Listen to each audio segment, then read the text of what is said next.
welcome. Welcome back to another interview.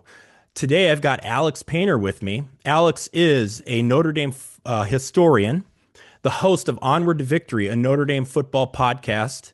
Just hit his 100th episode, or he's over 100 now at this point, I believe, exploring Notre Dame's football history from its origins to the Newt Rockne era and on. Alex comes to us this morning from Richmond, Indiana. Alex, how are you, man? Hey, Gene, I'm good. It's happy Friday to you too. Happy to be here and ready to talk some Notre Dame football. I love it, man. All right, let's start this like I always start these. You have got a deep passion for all things Notre Dame. And what I want to know is where that comes from. What's your relationship like with the school? Where does the fandom come from? Where does your fire for all things Notre Dame history, where did that originate? Yeah, I appreciate that question. So I guess something that's like really pivotal to my identity is where I grew up and also the family I grew up in. So I grew up in Fort Wayne, Indiana, and was the second oldest of 10 children. So this big, large Catholic brood. So I mean, even just from the onset, Notre Dame, the University of Notre Dame, being a Catholic institution, that's always going to be appealing to folks like us, right? But I was born in 1987. So as a kid, my brothers and I, we would have been that right age to just absolutely wear out the Rudy VHS tape. I mean, we watched that thing so many times, and I still struggle not to, get choked up watching it today. But being in Northern Indiana, Notre Dame football, I mean, it's ubiquitous. It's everywhere. I mean, you hear about it in school, you hear about it in church. I mean, everywhere. And also, my brothers and I, when we were young, we were paper boys. And so part of our deal was you'd have to roll up your own papers, right, and put the rubber band around and throw them in your bag. But I remember even being 7, 8, 9, 10 years old as a paper boy, and every day of the week, no matter what day it was, no matter if it was football season or not, Notre Dame was somewhere in the sports section, which we religiously read. So, I mean, it's like really hard to pinpoint, but it's just one of those things that it's always been around. There's always been this mystique around it. And even to this day, it's hard not to get romantic about Notre Dame, the university, and her football team. Yeah, and I totally get that. We didn't really talk about this off the air. Did you attend Notre Dame? Oh no, Okay. there's no way I would have been able to get into that. Yeah. It's a very prestigious school. I went to a good college. Don't get me wrong. I went to Earlham College in Richmond, Indiana. Just not good college is not quite as selective as Notre Dame, and I'll just say I wouldn't have had the academic profile to get in. Well, that makes two of us, and I'm one of, I think that we're what you call the subway alumni, right? Like the local fans. I grew up watching them. A lot of my friends went. A lot of my friends' parents either went or they grew up watching. So it's like that organic grown love for the school, right? Absolutely. I mean, and like I said, it's just interesting. Especially you grew up in the Michiana area. I mean, it's everywhere. It's all the time, all the time, everywhere. The best term I could think of is ubiquitous. It's just that's how it is. And growing up, we had exactly the 5 channels. So I remember watching a lot of Notre Dame football because that's what was on TV on Saturdays on NBC. And there was a documentary that was produced in the early 1980s. The name's escaping me, but John Facenda is the one who narrated it. It's on YouTube still. I watch it every year, but I remember like early in the morning that would air, and I remember I watched that a couple times as a kid, and happened to just find it on YouTube not long ago. But I can't remember what it's called. But John Facenda, who did a lot of that NFL Films early work narration, they called him the voice of God. He did that, and oh, it's so good. I'd recommend anyone watch it. It's so good. Well, let's just jump into this because so you took your love of Notre Dame and you turned it into a passion project called Onward to Victory, a Notre Dame football podcast. Um, how many episodes are we up to now? What do you normally focus on, and what was your journey to get to that place where you started a podcast? Yeah, absolutely. I think currently, I think we're at 112 episodes. And so it kind of just, I'm one of those people, and Gene, you're kind of similar. I feel like we're very kindred spirits. If we're into something and we're invested in something, we want to do things to make ourselves feel more connected to it. I mean, that's why you have your group. And I guess that's why I started my podcast back in 2019. I just wanted to feel a more intimate connection to this football team, to this program, to the history of the University of Notre Dame. So in 2019, it was like midsummer, and I just looked at my wife and I said, "Hey, Alicia's her name." I'm like, "Alicia, I think I'm going to start a podcast." And she's like, "Really? You don't know anything about podcasting?" I'm like, "Yeah, I know." And she's like, "What are you going to do it on?" I think I'm going to do it on Notre Dame history. Because even as like diehard Notre Dame fans, I think oftentimes we know the names, but we often don't know the story. And I have a strong history background. I studied history in college and just kind of have a love for research. And so, but what I wanted to do was a Notre Dame podcast, but I knew that I couldn't keep up with like doing a podcast of the current, the recruiting trail and game recaps, because there are so many people who would do that so much better than me and so much more established. So me kind of loving history like I do in the history of the university, that created a really nice avenue. So like the first episode I did was called A Heisman at Iwo Jima. So I did the story of Angelo Bertelli, who was Notre Dame's first Heisman. And then he, in the midst of his senior season, he ends up getting drafted and he goes to the Army, and then he serves in Iwo Jima. So, I mean, you're talking about the guy is 1 year, he's in the midst of a Heisman campaign. And then within 2 years later, he's storming the beaches of Iwo Jima. So like, that's the bend I do. So, and I kind of do like a lot of the special interest stuff. So I don't know about you, Gene, but I love going to the linebacker lounge. Who doesn't, right? So I'm like, what's the origins of a linebacker lounge? So I did an episode on Myron Patios, who was literally a Notre Dame linebacker in the late 50s, who bought this bar and called it the Linebacker Lounge, and now it's like an institution. But I kind of dug into the origins of that. Did an episode on Jack Chevney, who was a player at Notre Dame for during the Rockne era, during the George Gipp game in 1928. He's the one who crossed the goal line and said, "And that's one for the Gipper." And unfortunately for Chevney, he was actually killed at Iwo Jima in 45. Did a special on the origins of Rockne, Texas, which is this tiny little town in Texas that, after Rockne died and they wanted to rename the town, and all the school children at the Catholic school locally there said, let's call us Rockne. So I guess that's my long-winded way of saying I try to find those stories that just haven't been told, and really try to bring some life to this just really deep lore to the modern day fan. Yeah, I really like what you do. I've listened to a bunch of yours now in preparation for this. The thing that you and I do, which I really like, and I like your style also, is you're right. Like I just don't have the time, and honestly, I don't know if I have the energy with a career on the side to keep up with to do a podcast for every game, every things like that. I mean, I absorb all of that content, but it's kind of nice to just sit back, and when you find something worth digging into, you put the research in and then you release a podcast. For me, I find somebody interesting that I want to interview, I do some research, I bring them in. I'm not on a time schedule. I don't have to kick one out every week or every 2 weeks. It's just, I try to have some kind of steady content, but if I don't have something, it's not a big deal, right? Because the news cycle is just so fast paced. So I kind of like that little nichey thing that we do, and it's fun. And we're able to feed that passion at the same time. We're not under the gun for like a deadline. Got to get this out for this game, So I like that side of it. Do you bring people on? Do you do interviews also? What does that look like? Do you do that regularly, or what's that look like for your podcast?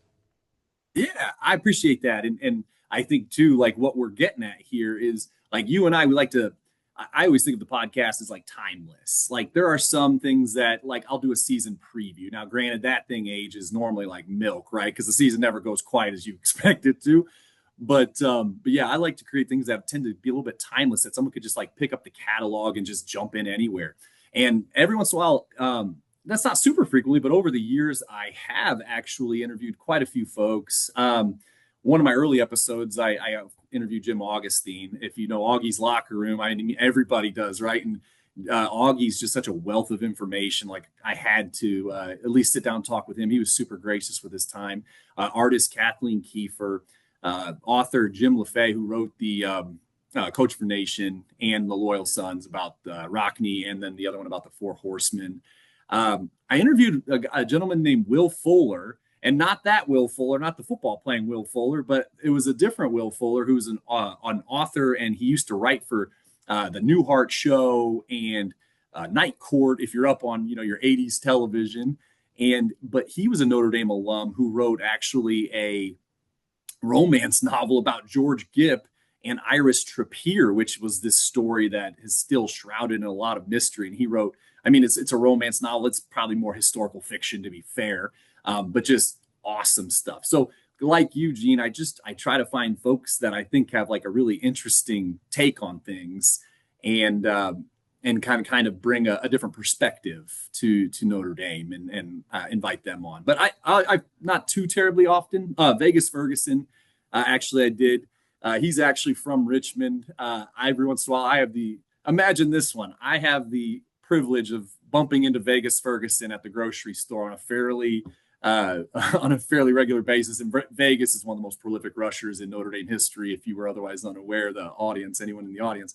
But he went to Richmond High School, and he moved back here when his football career was done. Dream interview. Who would that be? Okay, Gene. Can it be someone who has passed? Yes. Okay. All right. Making up some rules. I apologize. George Gipp, 100%. Yeah. I'd love to sit with George Gipp. Man, the questions I would ask him. And he to me is the greatest of all Notre Dame football players. And it's not even really that close. If you were to compare George Gipp to his peers, there's nobody he was the greatest. And, infamously laconic, kind of a rule breaker. And I would just love to see what the real Gipp was. Oh, I think that'd be the most interesting. And then, of course, Rockne himself. I'd love to talk with Coach Rockne. But I mean, as far as, if we're skewing now or strafing to folks who are still with us, that's something that could actually happen, I suppose. It's not like maybe like the most sexy answer, but I'd love to talk to Ian Book. Man, I loved watching that guy. He was awesome. He was a winner. And I just loved how gritty and tenacious he was. Yeah. Okay, so let's talk about Rockne, because this is ongoing. We've got an exhibit at the museum in South Bend, and then you have a subset podcast that kind of accompanies it. Rockne, the Legend Lives On. Here's what I want to know. Did the podcast come first, or the idea for the exhibit at the museum, which I have seen, and it is killer. It is awesome. And I think it runs through, is it April or May of next year? I believe it'll be March 31st, the date that Coach Rockne died back in 1931. So. Okay. So Rockne Life and Legacy is the exhibit. It is awesome. Talk to me about how that came together, some of the people that really helped make it happen, and then the podcast that accompanied the whole project. How did this come about? Yeah, no, I appreciate that. So I have a really good pal, collaborator, and frankly, he is my biggest supporter. His name's Andy Nickel. He is a local South Bend guy who collects. He's a collector and just has some wildly interesting things in his collection.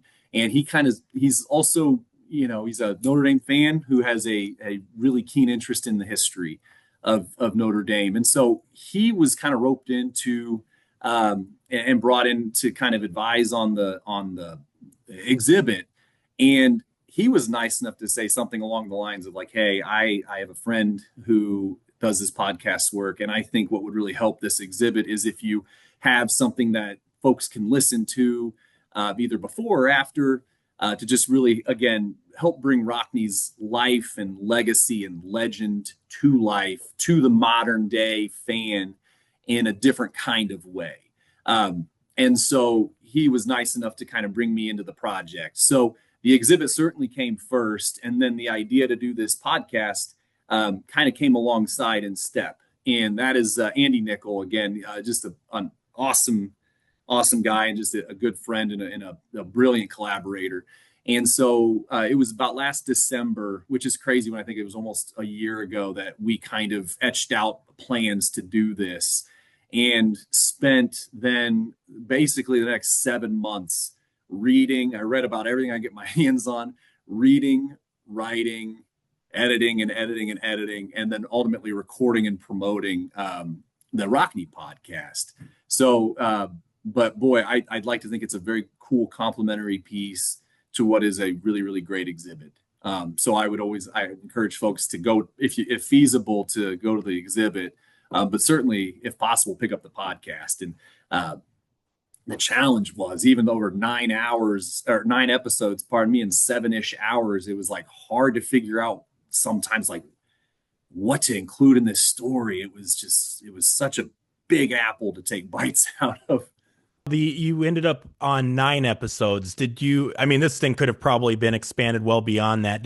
Were you satisfied with the finished product? If you could go back, would you have cut a couple more of those, or are you kind of happy with what you put out there? Yeah, I think we hit the sweet spot. I'd Mhm. like to think originally we had planned for 8, and then it was like, let's add a ninth. The ninth episode was like the legacy. It pretty much picks up from Rockney's funeral to present, and just like how has the legacy of Rockney trickled down through the decades. And so I was really, really happy we settled on 9, because like talking about Rockney's last season, the first season of Notre Dame Stadium in 1930, his tragic and super abrupt death, and then his legacy all in one fell swoop. That would have been too ambitious. So we added a ninth, and I'm really kind of happy with where we landed. And I think we got what I was really trying to do was have, if you're a diehard Rockney fan, that you're going to be able to pick this thing up and learn some things. But also, if you have no clue about Rockney's life and career, that it would be accessible enough. So really trying to strike that balance was probably the biggest challenge, but also like what I feel best about in looking back at. I think anybody can listen to it and get a lot out of it. What is one or two things about Newt Rockney that the average Notre Dame fan who is not a history buff like you would be amazed to know? I don't know if folks remember him this way. Um, they know he's a winner. They know, I think, I mean, and they know his statue is right there at the main entrance. These are the things, and they know some of the grainy newsreel footage.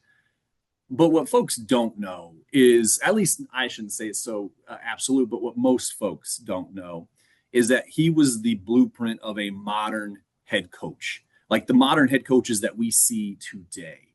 He was prolific on the recruitment trail. He had innovations on that side. He had a vast network of alumni and bird dog scouts that scoured the country for him. The way he approached practice. He was an early proponent of spring practice. He was one of the first coaches to adopt spring practice. He had a PA system, and he was able to address the entire team through a tower. Those things weren't done at that time. He was very cognizant of his own personal brand, because he knew if his personal brand ascended, the college, his football team would follow. And if his football team was good, his brand would follow. He knew these things were like kith and kin. So he was a brand builder. He was a master strategist. He was a prolific recruiter, as I mentioned, and he was a winner. He didn't think of football games as football games. He thought of them as events. He played at the Polo Grounds, at Forbes Field, at Yankee Stadium, at Soldier Field. He would travel places because he knew he could bring a crowd in. And that is the birth of the Subway alumni that you had mentioned earlier. I mean, that's where that name gets coined, because people would take the subway or whatever, public transit, to the games. And he knew for most of his tenure, he couldn't really play big games at home, but he had no qualms, because the Cartier Field was a smaller stadium.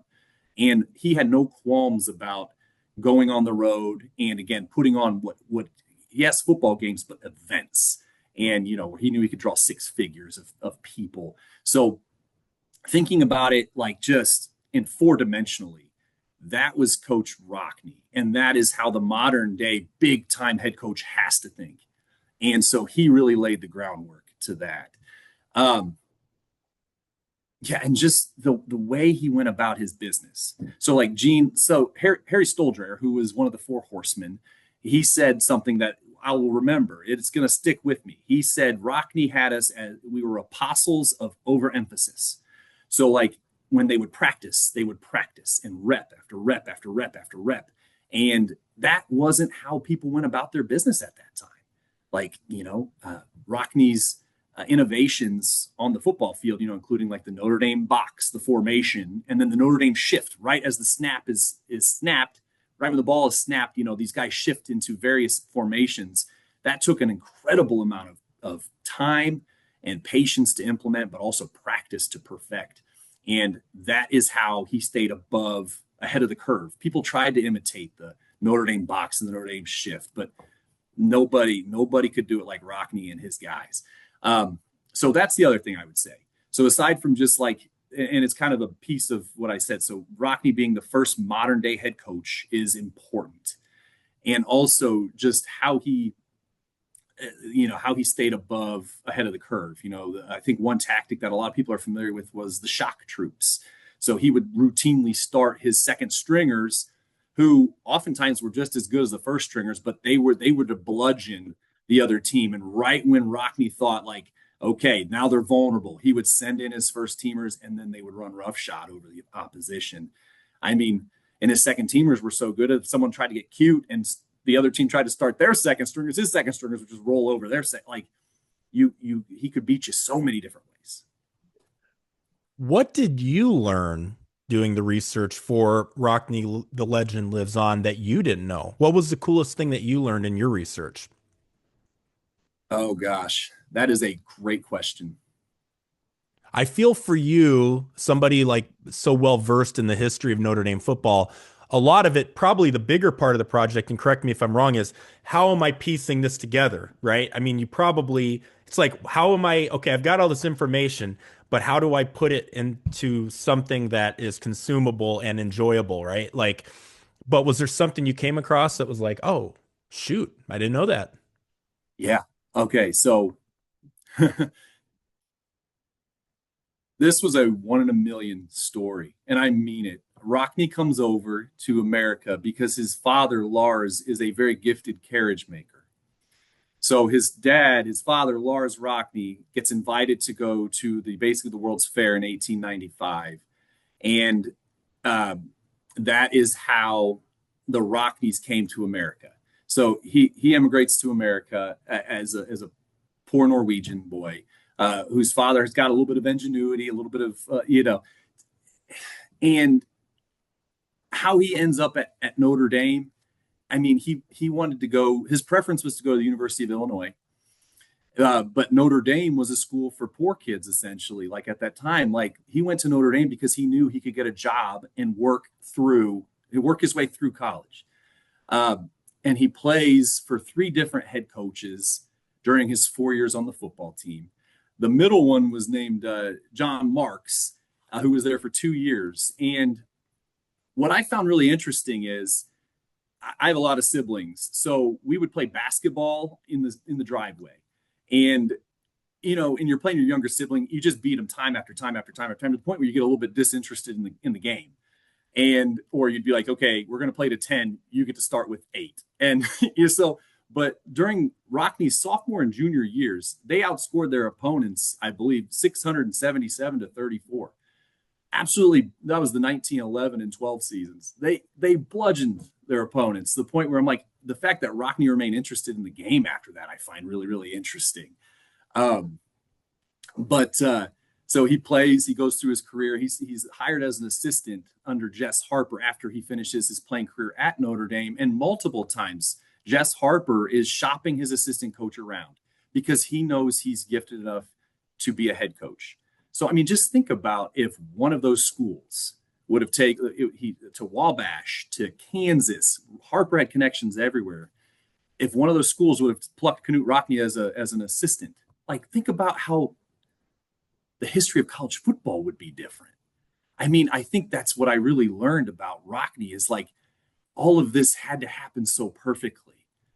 And at any point, this narrative could have been disrupted with just a simple, yeah, we'll take a chance on this, young assistant. Or, when he becomes the head coach at Notre Dame, it's 1918. I mean, his roster was depleted from the Great War, and there's a pandemic going on. I mean, he could have just been like, I'll just do something different. Like all of these things, it clicked into place so perfectly. Um, I think that's what is the most, you look at the string of it, and the way it happened seems and feels improbable. And the podcast is Onward to Victory, a Notre Dame football podcast. The host is Alex Painter. If you have to tell somebody checking out your podcast to listen to one or two episodes, what are the two you recommend? Oh man. Okay. I am really proud of right before I started recording the Rockney podcast this spring. I did a two-part on George Gipp. I called it to celebrate his February birthday. I called it the imperfect masterpiece. Uh, George Gipp is not a very well understood character in Notre Dame football history, and I tried to just really do a good job telling his story. So, man, I would personally deeply appreciate anyone listening to those because I love just a really fond love for Gipp, great fondness for Gipp. And so like that's one that's like okay, people are kind of vaguely familiar with Gipp, but like I try to find the stories that maybe haven't been told at all. So like I was reading a book about Elliot Ness, and Elliot Ness was the G-men who took down Al Capone. And if you've watched Untouchables with Kevin Costner, you might know who Elliot Ness is. He actually ran for the mayor of Cleveland. But anyways, I'm reading the Elliot Ness biography, and one of his guys that was one of his closest aides, it was a throwaway sentence in this book, and it said former Notre Dame football player John Flynn was Elliot's right-hand man. I was like, wait a minute. So I had to do some digging on that. So I did an episode on a guy, a Rockney era lineman named John Flynn, and I called it from the gridiron to the G-men, the story of John R. Flynn. So it's like those kinds of things that I just think are just wildly interesting. And if not for like this throwaway half sentence in the Elliot Ness biography, I wouldn't have realized that one of his top aides when he's battling Al Capone and solving all these crazy crimes they're trying to in the city of Cleveland was a Notre Dame guy. Who knew? So yeah, there's an episode about John Flynn. Those George Gipp episodes I think are particularly good. And so those two are probably a good representation of what the podcast is. So you're over 100 episodes in, and I haven't even hit 20 yet. I'm curious, like, do you is it always fun? Does it ever feel like work prepping for these? How's it going? How's the podcasting just overall going for you? How's the experience and the content curating and everything? Yeah, that's really a good question. At the very beginning, I just had so many ideas; they just kind of kept flowing. Um, and then there'd be lulls where I'd really struggle with ideas that I could turn into like my episode. My sweet spot's about 35 minutes, um, and they're all very kind of scripted historical deep dives. So, I want it to be worth folks' time. And at first, my release schedule is I try to put one out every 2 weeks. And so when I'd get home from work, I'd be reading, I'd be writing, I'd be doing all the things. But so at times, I guess it kind of did, but it was always enjoyable. It was always enjoyable. And I knew when I'd hear feedback from people, that was probably the best. And, the first month I did my podcast, it was the summer of 2019. And I remember my first month, I was ecstatic because I had 28 listeners. And by the way, I told you the second most of 10. So really I had mostly family listening to my podcast. And the way it's grown over the last 6 years, I mean, it just takes a lot of tenacity and grit to kind of keep going. And I once read an article or somebody sent it to me where the average podcast today now burns out after 4 or 5 episodes. Like people have like the idea of doing a podcast, But yeah, it gets very mundane to kind of keep it. It could be feel very mundane to keep it going. Um, so I think yeah, I'm kind of hit a bit of a lull after the Rockney podcast. I'm kind of still letting that simmer and folks listen to that. But I'll be excited to I got several ideas. I'll be excited to get the thing going again. I was looking at your pages and stuff before we got on, and you've got a great following, and you keep putting quality content out. So you're doing a great job. I also would say, on top of tenacity and grit, I think there's a lot of, I mean, consistency and discipline too, right? Because it's just so easy to pack it in and just pump something out, but that's not what you're doing. And I think that's really something you need to have some, you need to be given credit for, because to keep putting out so many rich podcasts like you've been, it's fantastic, man. It really is. Gene, I do appreciate that, and I think at the beginning I kept this super frantic pace because I was just merely trying to do some interesting things and build a following, and then I was able to kind of pump the brakes a little bit where I was making a one release every month or so, and people were really forgiving of that, which I kind of eventually created some expectations that, oh yeah, every second Friday and fourth Friday of the month there's going to be a new episode. So I early on I created some expectations, but folks were really forgiving. Yeah. Um, when it was like, okay, I can't keep this up. I wish I could, but also like I feel like I create enough content that now if someone discovers Onward to Victory today, oh man, like they got quite a trove to go through. So um, I do, and like again, like we were talking about earlier, Gene, we try to make our things timeless that you can just pick them up and listen, and they're going to be interesting. Um, but no, I appreciate that, Gene. I always like to say these things are very handcrafted, and there's a lot of time and reading and kind of piecing together things. So I appreciate that. That means a lot. Thank you. What is the best piece of feedback you've gotten from a listener? Oh man, so interestingly, my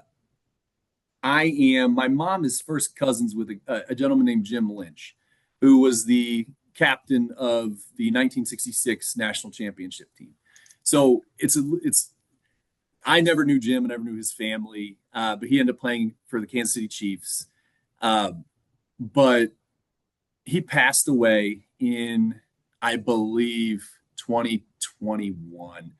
And I did a podcast. It was interesting because I was doing a podcast of a guy I haven't met. He was technically family, but I knew virtually nothing about outside the sphere of Notre Dame football. And it was called "I Carried My Weight," the story of Jim Lynch, essentially. And I think "I carried my weight" was something he always said. Like, he was a very humble guy. He's like, "I just carried my weight. That's all." And he reached out to me. Not he, pardon me. After he passed away, his family reached out to me and just sent just such a touching email. I did it right after he had passed.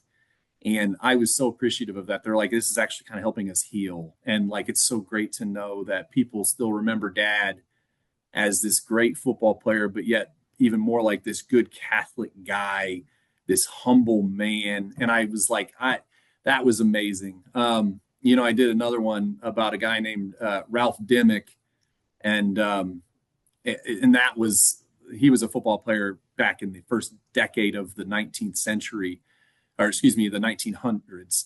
And he actually was one of those guys who actually died from a football related injury when there were so many of them at that time. Like, people would not believe hundreds of people were getting killed playing football. He was one of them, sadly. And one of his family members reached out and said, like, wow, like, this is incredible that you're remembering great great grandpa like this. And so I think for me personally, the best feedback I've gotten and the most touching and like the most fulfilling and the ones that really keep me spurred to keep going are the ones that actually come from folks whose family members who assume that maybe their relative has not been will never be remembered as whatever, if that makes any sense. Before we move on, I want to touch on Notre Dame football today and talk a little bit about that. But before we do, you are an author as well. And I want to just give you the opportunity to talk about that briefly, or as long as you want to. Talk to me about the books you've written, and how you can get those. Yeah, I really have two primary interests in research, and that's baseball, more specifically Negro Leagues baseball, so like the Black and Latino leagues, um, and then Notre Dame football. So I wrote three books between 2018 and 2020 about Black baseball, especially Black baseball in the local Richmond area, which is where I live. But my most recent work is called Lewis Salmon All American, which is about Notre Dame's first superstar player. He was their first All American. Just a great story, and yet another humble guy who never really has gotten his due, in my opinion, for all that he did for Notre Dame football and really putting it on the map right around the turn of the 20th century. So he played from 1900 through 1903. But you can get those books Amazon, Barnes and Noble, any of your online e-commerce places. You can find them anywhere. And I think folks listening to this would probably take a particular interest in the Lewis Salmon book. And I just had a really great opportunity to actually visit the church he was a member of up in Syracuse, New York, a couple years ago. It was awesome. But that one took me about 4 years to research and write. I just really wanted to make sure he got a good treatment because, man, he was one of the best Notre Dame football players ever, too. And he's kind of been lost in the pages of history, or as the hands of time have moved. Yeah. So, but yeah, thanks, Gene. I appreciate that. You can find him pretty much anywhere you find books online. Yeah, so I just pulled up Amazon as you were speaking about them. Alex Painter, hit enter, and they're all four of them. I see all four of them right there. So that's cool. Yeah, and Lewis Salmon comes right at the top of the search, so that's nice. Good deal. Um, Fantastic. Well, okay. How often are you making it up to campus for games? Yeah, we try to come up at least once a season, at least, and it's normally like the home opener. Which unfortunately, if you know much about Notre Dame football in the recent years, we haven't had very good luck coming up to the home opener the last 5 or so years. But that's okay. So I'm married, and we have three kids. We have Grayson, who's 12, and we have 10-year-old twin daughters, Eleanor and Harper. And we really try to make it up once a year for a game in the fall. And we have, for the last 3 or 4 years, we've hit the spring game too. I would encourage anyone to go to the spring game because everything just feels so accessible. The parking is great, and the tickets are really inexpensive, and you kind of get a different take on Notre Dame and campus. Yeah, and that's what I tell a lot of people too. The blue and gold game is such a great opportunity to get into Notre Dame Stadium for really, really cheap, which is nice. And it's not as busy as the fall, and you can kind of everything's a little more accessible. You don't have to fight through as big a crowds. So I totally agree. What game did you make it to this year? Yeah, we actually were up for the NC State game. Oh, So, cool.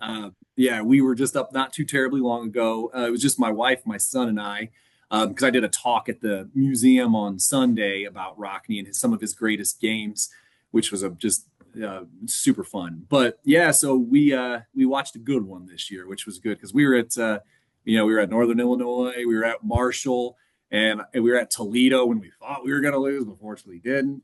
So we've kind of had it to the point where I'm like, we should probably just stop going. It's not we're not bringing good vibes with us apparently. Right. What's your take on the Irish this year, man? What do you think? Are we making a run or what? I think so. I really do. And you Yeah. knew that after those first two games where they lost so close, but yet they were very, very competitive with what were clearly really good football teams. You knew that if they were to kind of run the table, and if they were to get to 10-2, there's no way in an expanded playoff they don't get heavy consideration. Now, once you get to the playoffs, as we know, anything can happen. But I like our odds to be very much in that conversation. I think we already are very much in that conversation. I know it doesn't feel good to lose your first two games of the year, particularly the way we lost them, as you know, Gene. But I think this is going to sound really kitschy, perhaps, but you learn a lot about your team when you lose. Just think about it. If they would have, I firmly believe if they had beaten Northern Illinois, they may not have made the run they did last year. Like that loss to Northern Illinois stuck in their craw in such a way, man. Nobody was beating them till the last day of the season. They refused to lose. They used that loss so effectively. And I know I'm not kind of rewriting history here, but I suppose maybe some folks agree. But if they would have just rolled over Northern Illinois and kept the train going, I don't know if they would have made it as far as they did. So hopefully I'm just justifying our two early losses here. Maybe they use those two losses to again really spur themselves forward because they've looked really good since. I think Marcus Freeman last year was able to parlay that loss into something magical. I really do. No denying that. I think regardless, you run up against a juggernaut like Ohio State. That's going to be a tough one. I actually had an interesting conversation with Tim O'Malley a couple hours ago. I was interviewing him, and we were talking about the 2024 season, and I asked him the question, if Jeremiah Love wasn't compromised last year, do we leave Atlanta national champions? And he says, well, you know what? That's an interesting question. And he was still a no, just because Ohio State was the better team. They were the best team last year, and Jeremiah Smith is such an X factor. I think, I think the two losses this season, obviously you don't want to open 0-2. But I think what we have going for us is we've got something in CJ Carr. Chris Ash, the pitchforks aren't out for him anymore. And, I really think it's a situation where, you don't want to take two losses to do it, but he's learning what his kids can do. I think I think that's what the deal is here. You're breaking in CJ Carr, and now I think we're kind of coalescing and finding something. I also think I think if we don't have the run we do last year, maybe 10-2, maybe it's a little debatable if it gets us in. I think we're probably rolling over some football equity from last year.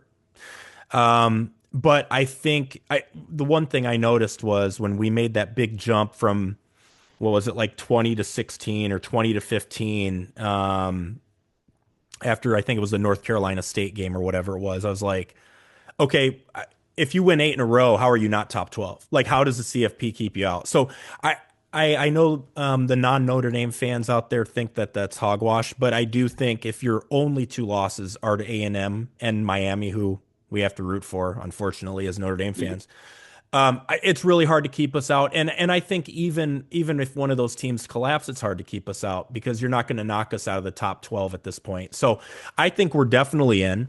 I think the question is the defense built to take us to the promised land? And I don't know, because I'll tell you, Ohio State looks as strong as they were last year.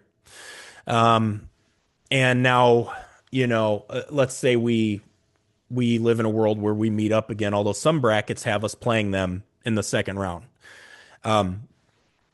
It's still going to be a tough road. It's a tough road, but we definitely ended 2024 the second best team in the season. And we're not far behind right now. And we're going to be battle tested by the time we get into the playoff. But we've got something special with Jeremiah Love now healthy, and then Jadarian Price is like a monster, and he was last year. But we've got a real two-headed monster, and I think we're built for December. But what do you think? Where are you on that? No, I think you hit the nail on that. And by the way, when Price takes that kickoff against USC, last week. Oh my Lord. I was watching with one of my 10-year-old daughters, and we were going berserk. Like, it was almost like those two guys, Price and Love, they recognize the moment, man. And those two are ones that rise to it. And I think between those two and how dynamic they both are, and how if you take Love out, you put Price in, the way their burst and their patience, you watch Love, especially like his patience behind there, and then quick boom, they're going to keep you competitive. The wide receiving core looks just much better this year than it has in years past. And CJ Carr is, you see growth every week. He's going to have those hiccups, young guy hiccups, and that's okay because, we do have the talent to kind of insulate him a little bit. And yeah, defensively, they seem to be figuring things out. I know poor Christian Gray, which by the way, Gene, I got to tell you this too, just in relation to Shadow.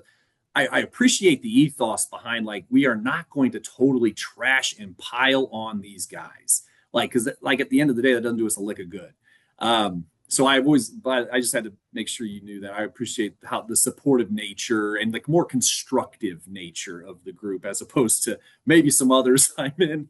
But the defense is opportunistic, and they're starting to get more pressure. They're starting to generate more pressure. And I mean, losing a guy like Jack Kaiser, you knew that was just going to be. He was very productive in the stat sheet, but just the leadership piece of a Jack Kaiser, and of course now Golden going to the pro ranks. I think things are starting to come together. And talking about Coach Freeman, I love how he has endeared a nation. Like people, whether they are Notre Dame fans or not, they may not love him, they may not even like him, but they sure as heck respect him.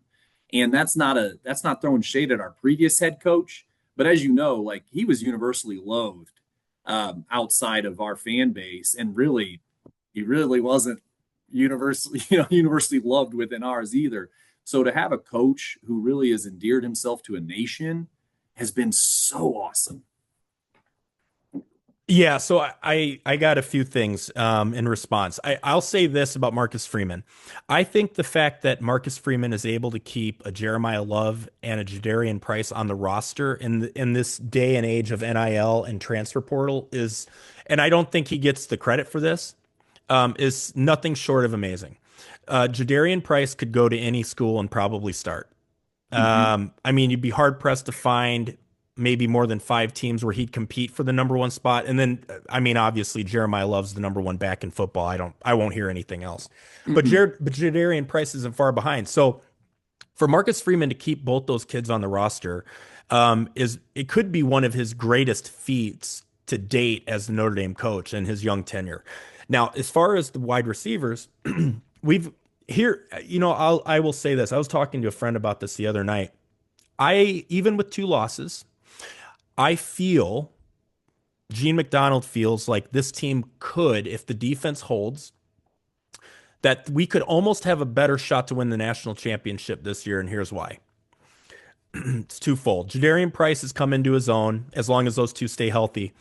Now, outside of Jordan Faison, who was starting to come on last year and has really broke out this year, you had Jaden Grayhouse, who really didn't really show much of a heartbeat until the semifinal and the final. We've got Malachi Fields. Will Pauling is starting to play. And then I can't remember the other young freshman, is it KK Jones or whatever, Mm-hmm. who's starting to emerge himself. So on top of that, we don't have Riley Leonard back there, who that kid had more heart than anybody I've ever seen, okay? Remind me a lot of a Tim Tebow. Really a leader, had heart, would go and run the ball 30 times and get killed. He didn't care, okay? CJ Carr can't do that, but he's a gunslinger and he's got people to throw the ball to. And you don't need a Riley Leonard behind center to run when you have a two-headed monster like Love and Price really at the top of their form. So for me, if we make another run, we've got more of a chance than we've ever had because we're going to throw the ball. Like we're going to take a shot. We're just going to. Mike Denbrock is going to take more chances. So I think we get into the CFP, and I think we probably end up traveling for the first game. Hopefully not to SEC country, because that would be a hell of a way to start. But I feel really good even with two losses because I just feel like we're a radically different team than we were post Texas A&M. That's where I'm at. Now, the Christian Gray thing, that kid is feast or famine. Now, what everybody wants to talk about is everybody wants to talk about him, and I appreciate your sentiment too. Like we're not going to sit here and trash a kid. He is a kid. Now, you have people out there to say they get paid now. They're pros now. No, they're kids. I won't hear anything else. Now, what I wouldn't want to do as a cornerback is play opposite Leonard Moore, who is probably the best man coverage player in the country. So you are going to get picked on. You're going to be targeted a lot. And the fact of the matter is, while he does have his struggles man to man, you're going to get eaten alive. But there isn't anybody that wouldn't if you're playing opposite Leonard Moore. You're just going to be targeted. So a lot of the criticism isn't really fair. And last time I checked, he's had some pretty decently huge interceptions in the last season and a half. So so quickly we forget as a fan base, right? But Yeah. And it's interesting how you get like a little bit of a confirmation bias at some point. If you got it in your head that Christian Gray's horrible, and he gives up a 7-yard, 8-yard out route, and it's just like every time the guy in front of him, even if he's got great coverage on the guy, sometimes you can have the best coverage and they're going to complete the pass. I mean, and it's like you get to that point where it's like then you just like it's your confirmation bias. You're like, see, he's terrible. Like, you know what I mean? Confirmation bias, it hits Nips football fans so hard every weekend. yeah, I know. Well, I mean, we're the fan base. I mean, there's a lot of rabid fan bases. Notre Dame's obviously at the top of the list, but we're just so hungry for a national championship. I mean, we're hot or cold really, really fast, right? That's true. But it should be. I'm hoping smooth sailing to the rest of the season, and then we go in. We're 10-2, and we just find out where we travel for the first round. So we'll just go from there, man. Hopefully without any injury, especially on the offensive line or those two backs. So, Yeah. okay, so it's Alex Painter. His podcast, Onward to Victory, a Notre Dame football podcast. If you dig history and you dig Notre Dame history, this is where you want to be. He puts a lot of love and passion into every episode. They're absolutely fantastic. I learn something every time I listen to one. And I guarantee anybody listening here, outside of maybe a few, Andy Nickel is a part of our group. Maybe he wouldn't learn something every time, but everybody else sure as hell would. So you need to get out there and listen to it. Onward to Victory, a Notre Dame football podcast. And then at the History Museum South Bend is Rockne, The Legend Lives On. That is the exhibit there. They have a ton of cool stuff. And then along with that is Rockne. Rockne, The Legend Lives On is the podcast, is the subset podcast within Alex's podcast. And then you've got the exhibit at the museum. So all good stuff. I went and seen the exhibit. It's definitely worth seeing. Alex, I appreciate you being here. I'm going to hit you with a lightning round, and I'm going to let you get back to what you're doing, okay? Okay, sounds good. All right, here we And go. Gene, by the way, I Yes, sir. appreciate. But you've said a lot of kind words about me. Every time I get to talk to somebody in this kind of way, or another super fan, or someone who's just trying to create really good Notre Dame content, I consider myself so fortunate.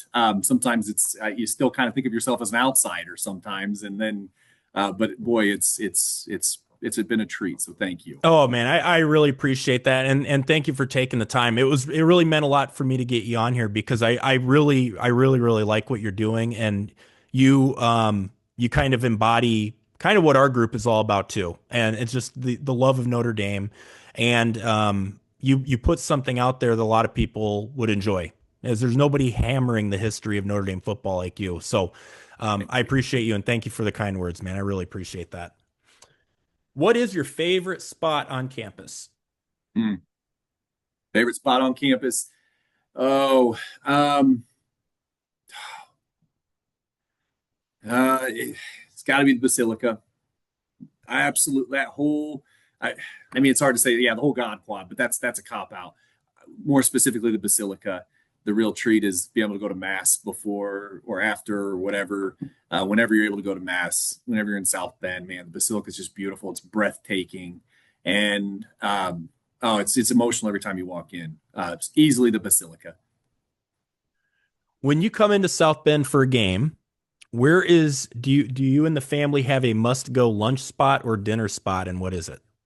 Oh my gosh. Okay, so we come up from the south. So I'm not gonna lie to you. When we get into Fort Wayne, listen to me, South Bend from the south, we hit the Walmart right when you come in because we got to make sure we get the swag, any new swag that's there. But when we get to campus, though, we always go to the Starbucks in the student center. Always. Our kids love Starbucks. A little pretentious, but that's okay. So dad likes Speedway coffee, man, but the kids like Starbucks and they get all their special drinks. But we go to that Starbucks. And as far as we're like very routine oriented. We stay at the same Holiday Inn Express every time. We go to the Starbucks. We always hit up the wall. You kind of build those traditions. But I don't know about food on campus, but definitely the Starbucks. How about off campus? Is there a place that you've got to go eat? Oh, that's a good question. See, like we are like simple, man. We get like Domino's pizza. We're pretty stoked about that. Um, but of course, gosh, is it Bruno's Pizza? Hmm. Hmm. Yeah, we're big Bruno's fans as well. Where else have we eaten? We're pizza people. So Okay. Okay. We kind of talked about this a little bit. I asked what would be the podcast you would tell someone to listen to get a feel for what is your favorite podcast you've cut? I mean, I mentioned the two-part GIP series. That was a joy, and I mean it. That was an absolute joy. But honestly, straying away from that, I have to be a bit of a Civil War buff, and and so I did what ultimately ended up being a five-part Notre Dame in the Civil War, um, Notre Dame in the Civil War mini series. But there was one about William Tecumseh Sherman, who just happens to be like, I mean, I know it's a family show. I apologize. One of the most badass people in American history. And so he's got this really cool connection to Notre Dame. And so doing the podcast, the Notre Dame in the Civil War podcast mini series was great. But that Sherman episode was just so much fun to dig into that guy. What has been the most fun Notre Dame game you've ever attended? Oh, the most fun was the Clemson game when we were unranked. I'm trying to remember what they were ranked. I think they were in the top five. I think they were fifth. And I told my wife Alicia, who is an ardent rule follower, and I am like not so much that. But I said on the drive up, and we got tickets like last minute. We had already watched them lose to Marshall earlier that season. That was tough. And then I was faced with this prospect like, I'm going to go watch Notre Dame lose twice in one season. This is horrible. But we got tickets to go, and we're like, let's go. But on the way up, I said, Alicia, if they win, we are storming the field just like everybody else. She's like, are we going to get arrested? No, we're not going to get arrested. And so Notre Dame Stadium, as you know, is one of those places where the vast majority of people are sitting down for most of the game. We take the game in differently than some of the other big college football stadiums in the nation. That one game, though, like you could feel the stadium was vibrating under your feet. Everybody was standing. It was right after Halloween. I had a broken arm because I fell while trick or treating. I didn't realize my arm was broken at the time. And this guy next to me, every time we had a big play, and there was a lot, he would smack my arm, and I didn't even care. It was so exciting. We got to, we beat Clemson. We stormed the field very, very calmly. We weren't, but that was by far one of the coolest experiences. I'm walking, and I run into Cam Hart out there, and we're just running into Notre Dame football players. I'm getting selfies like as quick as I can, and that was just so much fun. Needless to say, you've got a great relationship with the University of Notre Dame. What I want to know from you as we end this, what's one word or phrase to describe your relationship with the University of Notre Dame? That's a good question. That's a really good question. I mean, because truthfully, my contacts mostly reside outside of the university, but I have gotten to know several people within the circle, especially the alumni base, some folks on the university itself. So I'll go with burgeoning. We have a burgeoning relationship. This is Alex Painter. Again, his podcast, Onward to Victory, a Notre Dame football podcast. Check it out. History buffs, check it out. Everybody check it out. We all need to know more about the history of Notre Dame. Alex, you are the man. Thank you for the kind words. This was a lot of fun. Thank you for chopping it up about football. And I really, really appreciate you and what you provide for the fans. So it's been an honor, man. Thank you so much for coming on. The pleasure was all mine, Gene. Thank you, and thank you for everything you do, man. And we'll just keep it up together. We will, man. Okay. All right, everybody. Thanks. Go Irish. Thank you, buddy.